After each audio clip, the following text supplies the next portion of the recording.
কষে দেখি 15.1 13 অঙ্ক।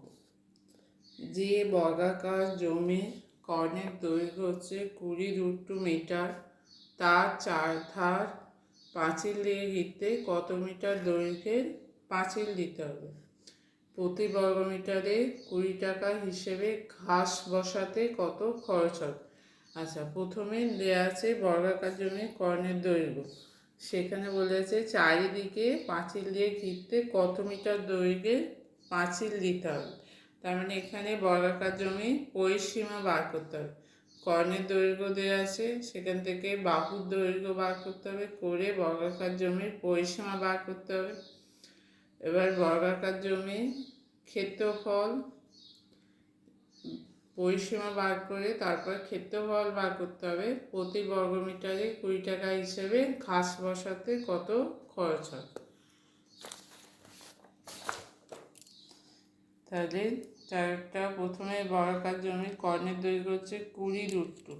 তাহলে কর্ণের দৈর্ঘ্য 20√2।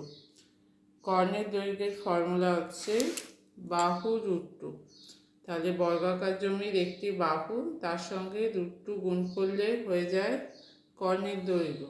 তাহলে দুদিকে আমরা √2 কেটে দিলে বাহুর দৈর্ঘ্য পাচ্ছি 20 মিটার।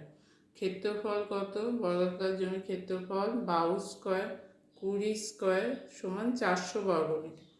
বর্গাকার জমির আমার কি বার করতে হবে? পরিসীমা 4 × 20 সমান 80 মিটার।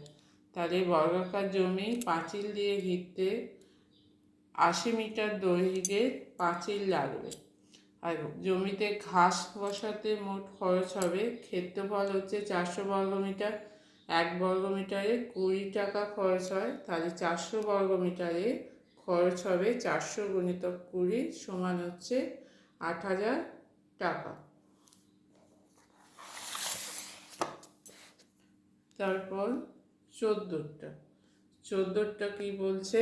আমাদের আয়তাকার বাগানের একটি কর্ণ বরাবর একটি বেড়া দেব। আয়তাকার বাগানের দৈর্ঘ্য ও প্রস্থ যথাক্রমে 12 মিটার ও 7 মিটার হলে বেড়ার দৈর্ঘ্য হিসেব করতে হবে।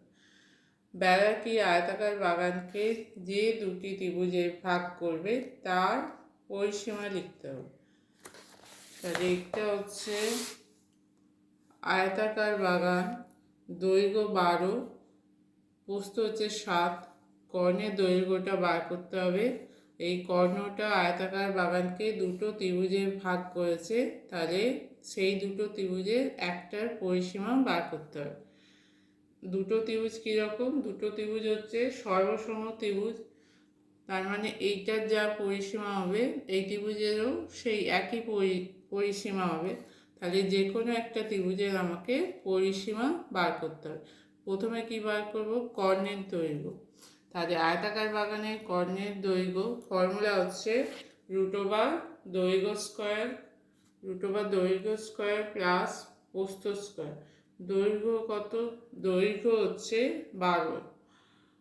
তাহলে 12 স্কোয়ার প্লাস প্রস্থ হচ্ছে 7, 7 স্কোয়ার, 12 স্কোয়ার হচ্ছে 144, 7 স্কোয়ার 49, 144 প্লাস 49 সমান হচ্ছে √193 মিটার। এবার বেড়াটি আয়তাকার বাগানকে দুটো যে সর্বসম ত্রিভুজে বিভক্ত করেছে সেই ত্রিভুজের পরিসীমা হচ্ছে, তাহলে এই ত্রিভুজের পরিসীমা কী হবে? 12 + 7 প্লাস √193 মিটার।